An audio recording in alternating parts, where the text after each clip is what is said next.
مثال کے طور پر سال میں ایک مرتبہ مالک نصاب کے لیے زکوٰۃ دینا فرض ہے، اسی طرح سے ان قربانی کے دنوں میں، وہ قربانی کے دن صرف 3 ہیں،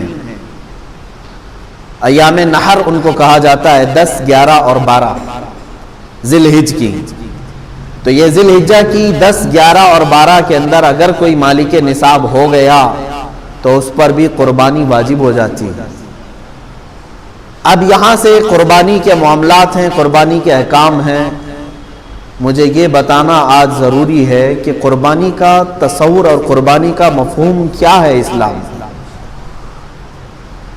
آج اس قربانی کو ہمارے ہندوستان میں کچھ الگ نظر سے بھی دیکھا جانے لگا ہے۔ بات در حقیقت قربانی کی نہیں ہے بلکہ تمہاری عبادات کی ہے، یہ تو بہانہ ہے کہ قربانی ہے۔ آج جو حالات ہمیں سننے کو مل رہے ہیں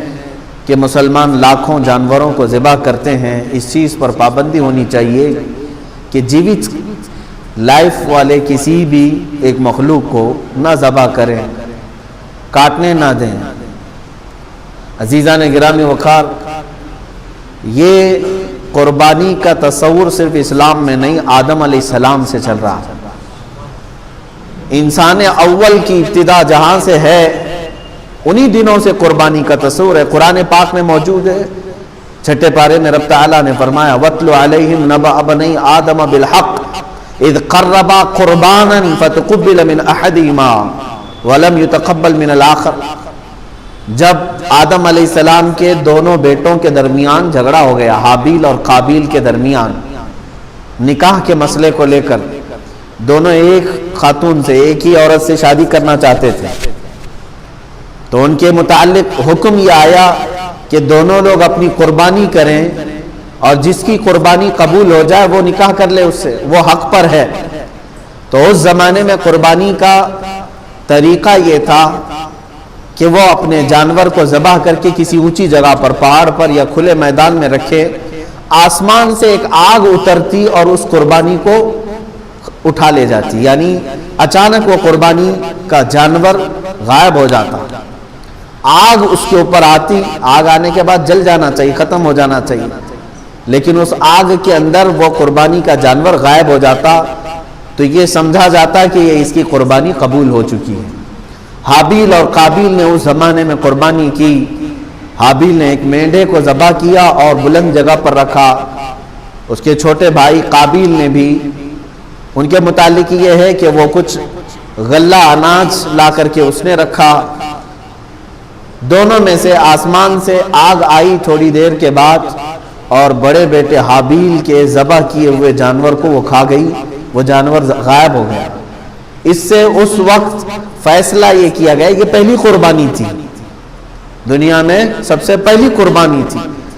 آدم علیہ السلام نے حکم فرمایا کہ حابیل حق پر ہے، اس لیے اس کی قربانی قبول ہو گئی۔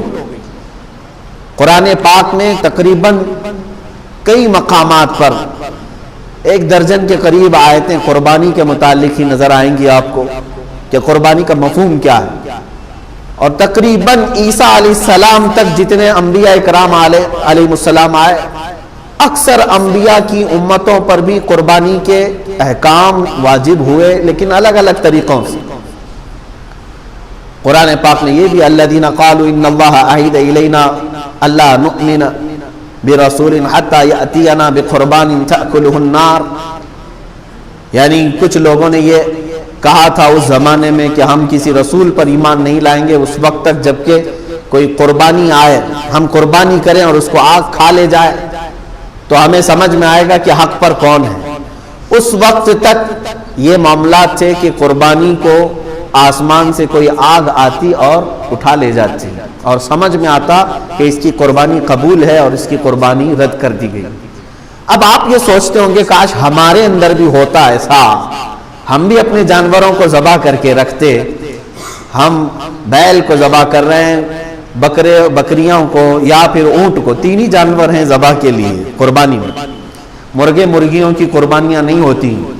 لیکن ابھی سننے میں آیا ہے کہ جماعت اہل حدیث نے انڈے کی قربانی کو بھی جائز کہا ہے۔ سارے لوگ نہیں ہوں گے، ان میں سے بھی کوئی نرا جاہل ہوگا۔ بہرحال یہ قربانی کے متعلق آپ بھی سوچ رہے ہوں گے کہ پہلے کی امتوں کے لیے قربانی کرتے تھے تو آسمان سے آگ آتی اور اٹھا لے جاتی، کاش ہمارے اس میں بھی ایسا ہوتا، ہم بھی قربانی کرتے اور رکھتے، آسمان سے کوئی چیز آ کے اٹھا لے جاتی تو ہم سب کو بتاتے کہ دیکھو یہ اللہ کی طرف سے آئی ہے اور قربانی ہماری قبول ہے۔ عزیزان گرامی وقار، آپ تصویر کا ایک ہی رخ اپنے طرف سے سوچ رہے ہیں، یہ میرے رب ذوالجلال کا احسان ہے امت مصطفیٰ پر۔ رب ذوالجلال نے امت مصطفیٰ کے عیبوں کو چھپانے کے لیے، اگر میری قربانی قبول نہ ہوتی تو پورے معاشرے میں میرا چہرہ کیا ہوتا؟ اگر آگ آ کر کے فلاں کی قربانی کو لے گئی اور میری چھوڑ گئی تو سب کے سامنے تو میں رسوا اور ذلیل ہوتا، چار لوگ سب بتا کر کے کہتے یہ وہ آدمی ہے جس کی قربانی قبول نہیں ہوئی۔ اللہ تعالیٰ نے امت مصطفیٰ کے ہر عیب کو اس کی موت تک محفوظ رکھا ہے، چھپا رکھا ہے۔ قبول ہوئی کہ نہیں ہوئی یہ سب قیامت کے دن بتایا جائے گا، آج معاشرے میں تم سر اونچا کر کے ہی چلو۔ یہ امت مصطفیٰ صلی اللہ علیہ وسلم پر احسان ہے۔ پہلے کے امتوں پر یہ بھی معاملات تھے کہ اگر وہ گناہ کرتے تو فرشتے آ کر ان کے گھر کی چوکھٹ پر لکھ کر چلے جاتے رات کو کہ یہ آدمی نے کل رات یہ گناہ کیا ہے۔ کچھ کی پیشانیوں پر لکھا جاتا تھا کہ یہ فلاں آدمی ہے، اس نے زنا کیا۔ وہ تحریر لے کر کے کس کے سامنے جاتا تھا۔ آج ہزار گناہ ہمارے بھی ہیں لیکن نہ ہماری چوکھٹوں پر لکھے جاتے ہیں اور نہ ہماری پیشانیوں پر۔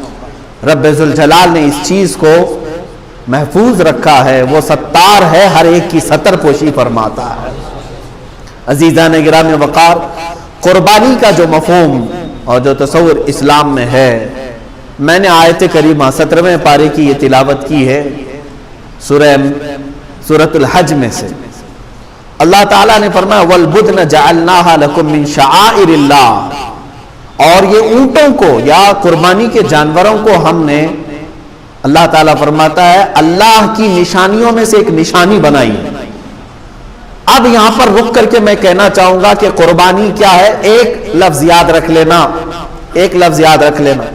شعائر اللہ کہا گیا ہے۔ شعائر اللہ جیسے قرآن پاک کے دوسرے پارے میں آئے ان الصفا والمروہ من شعائر اللہ، صفا اور مروہ جو پہاڑیاں ہیں مکہ مکرمہ میں، یہ اللہ کی نشانیوں میں سے ہے، اللہ کی نشانیوں میں۔ اسی طرح قربانی کی بات جب آئی تو رب تعالیٰ فرماتا ہے یہ اللہ کی نشانیوں میں سے۔ اب یاد رکھ لینا آپ ہمیشہ